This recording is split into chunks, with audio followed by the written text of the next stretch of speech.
So my name is Peter Byck. I am a filmmaker and a wrangler of scientists. And I just wanted to show a short clip is because I was concerned about climate change. And I was meeting ranchers and farmers who were telling me they were storing a lot of carbon in their soil. And so that's what brought me to this subject. What I found was I've become a big fan of the producer, the rancher and the farmer.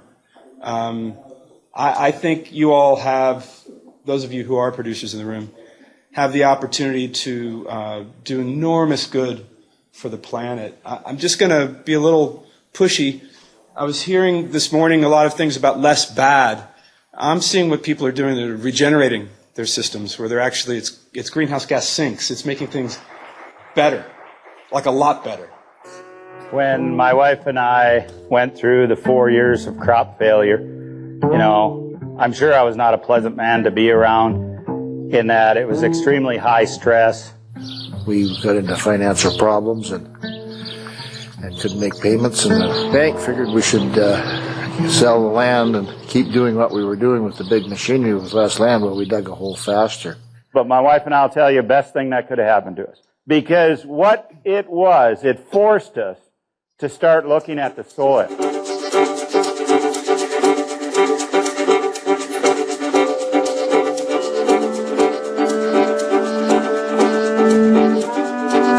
With their pastures dying, Neil's wife insisted he take a class from someone teaching a new way to graze. I soon found out it was easier to go along and argue with her, so I went for the 1 day, but I didn't want to be there. So from 98 to 2004, I tried to prove him wrong, and I didn't have much luck. Everything started turning around when I started doing things different. I got different results. I'm going out to set up a temporary fence to make a small paddock of 1 acre or less. I can put one up and down a quarter of a mile in 18 minutes.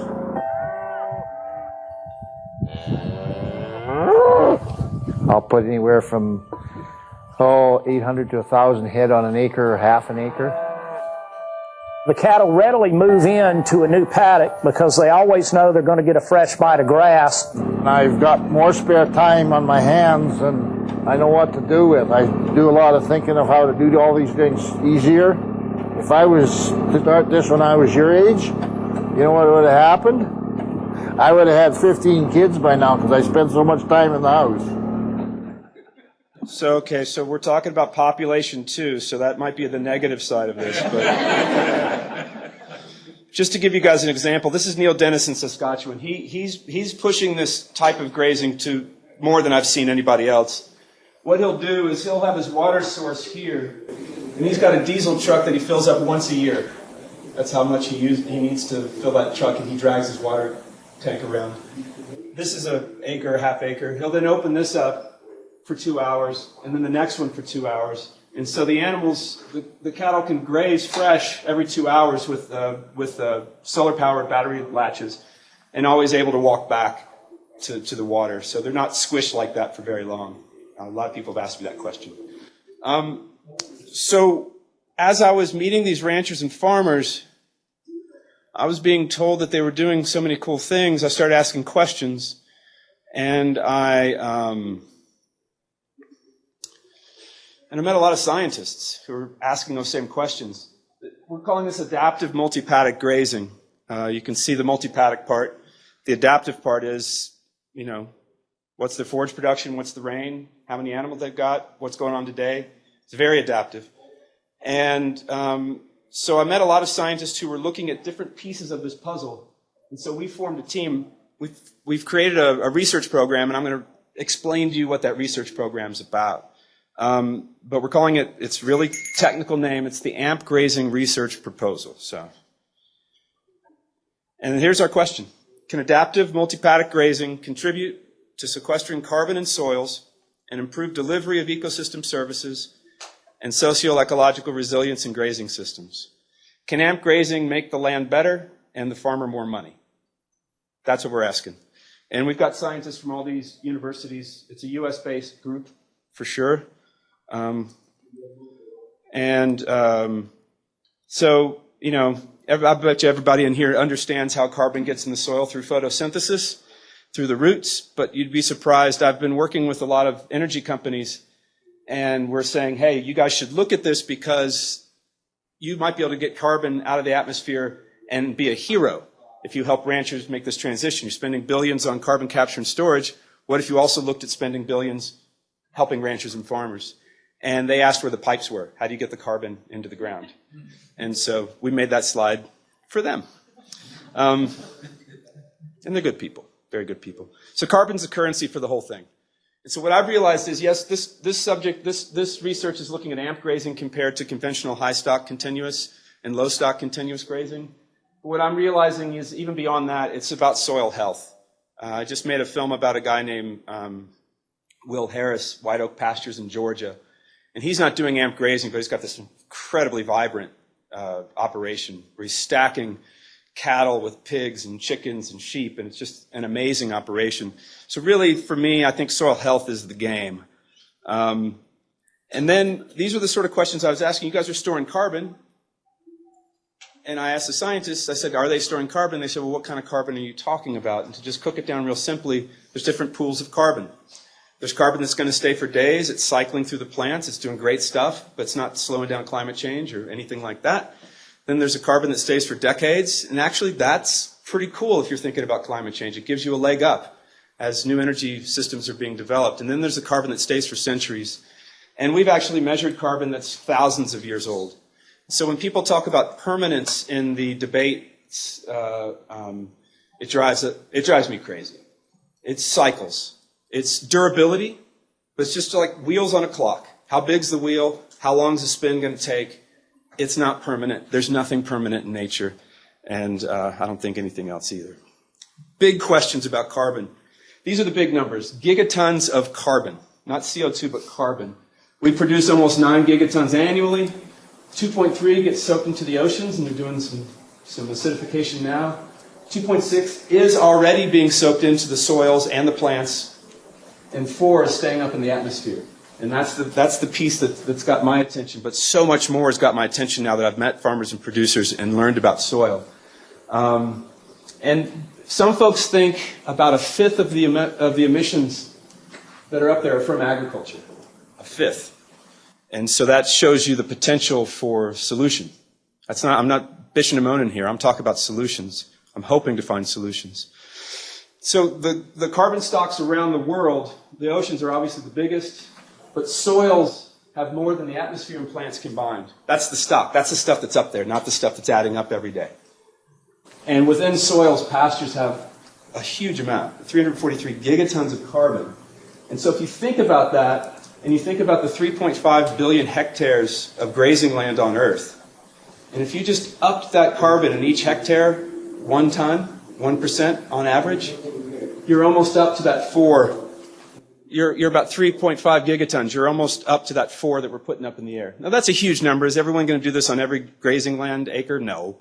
But at least it's a number that's pretty significant, and it's a guidepost for us, and it helps me to sleep at night. So we've done studies. We're not just on the anecdotal tip of things.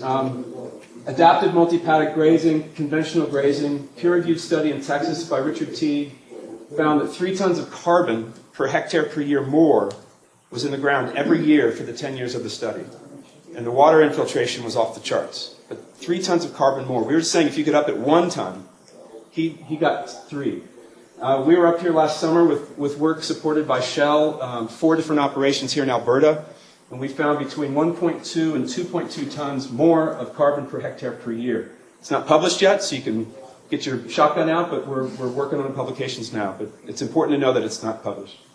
The anecdotal stuff, I've filmed on 25 operations around the U.S. and Canada and England. It's got my attention. That's why I'm spending every minute of my life working on this, except for teaching at ASU. And even my teaching, I'm working on this.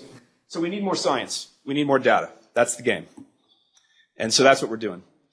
And again, to our hypothesis, we're just seeing on the places that are really focusing on soil health that their water resilience is stronger. That's water infiltration and retention. So they're more resilient in flooding. They're more resilient in drought. The erosion is they're just stopping erosion because it's covered with plants, right? And the plants are bringing photosynthesis down into the microbial community. Wildlife are showing up on these ranches. This is where the hunting licenses are being sold. And then the food they're producing, and it's improving their economics. I couldn't be here if it wasn't improving their economics, because then you'd need a tax or a subsidy or something like that, and we all know what that brings you, heartache. So here are the things we're going to be looking at in our report. Yeah, I'll just read it with you guys.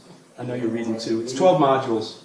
So module 1 is I'll just go through, actually just been like this.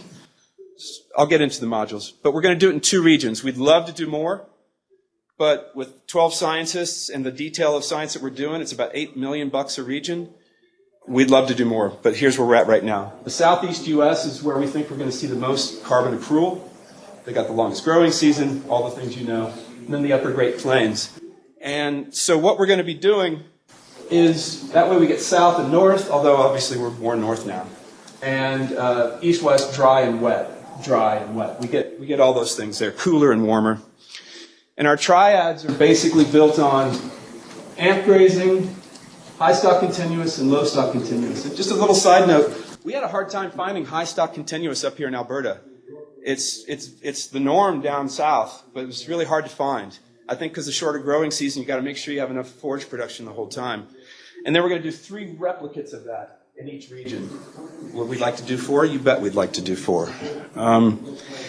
In addition to that, let me just go back real quick. This is a snapshot. This is across the fence line.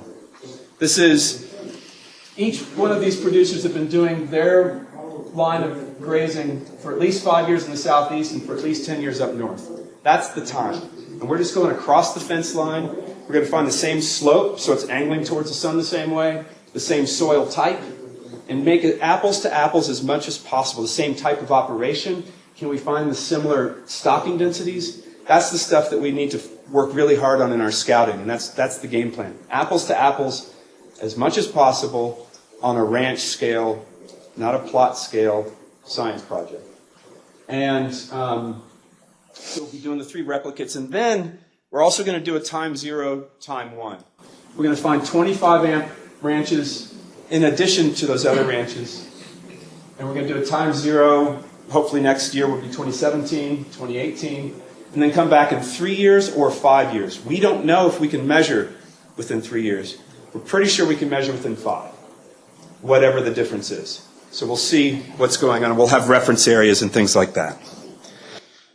So just to go real quick through what we're going to measure. Soil, carbon, and water.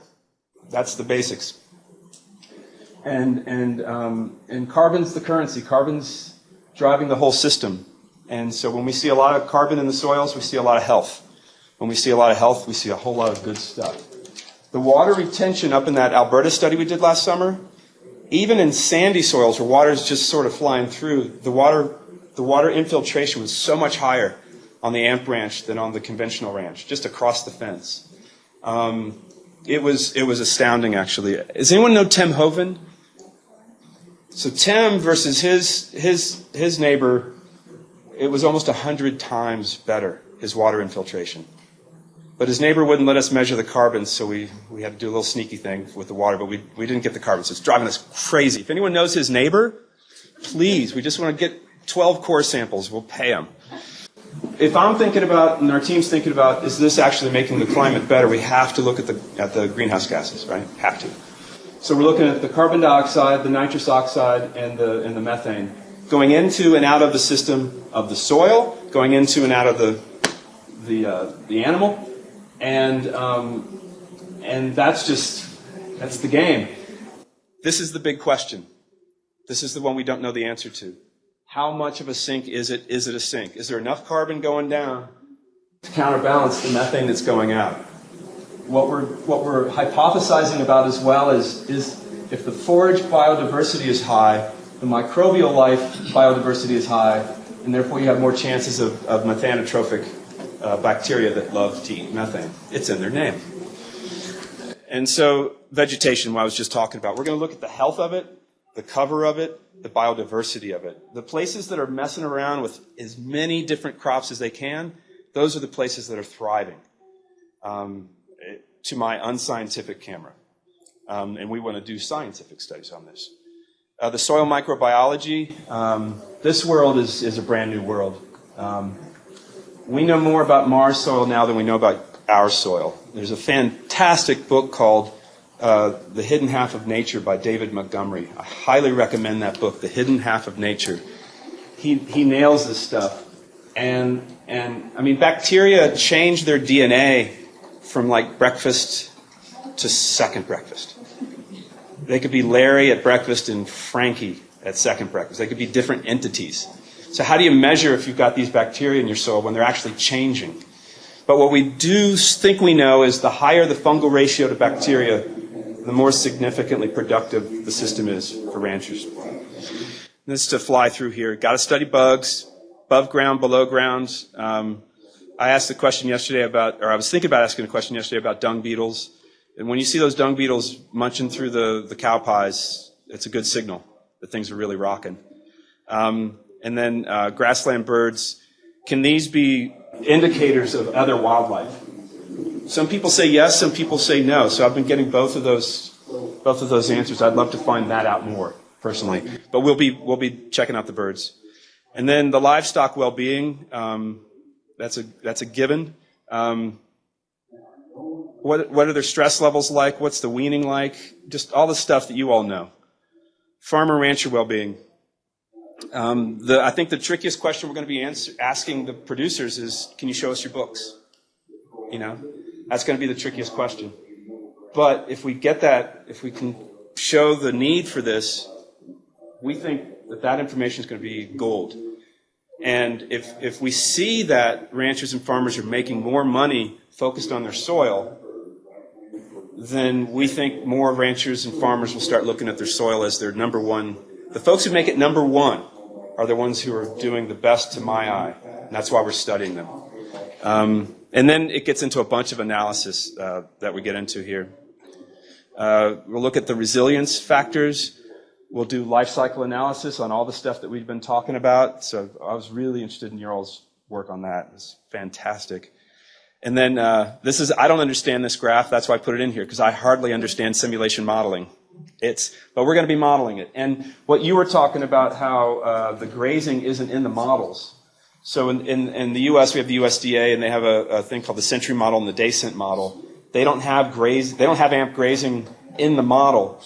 They'll be working with us, we'll be working with them to get this type of grazing into the model, so then we can really see what's going on in regional and projections and test the models and things like that. And then the last thing is all the films I'll be making on all the farmers and ranchers and scientists and things like that. So that's the project. It came from that short little snippet that's called Soil Carbon Cowboys. It came out of that film, The Curiosity. Meeting an amazing team of scientists. Like I said, we've been working with Shell for about 3 years on this, and we're now actively talking to other companies who want to see this data. Who benefits from this? Who benefits from finding out these answers? That's the question we're asking now.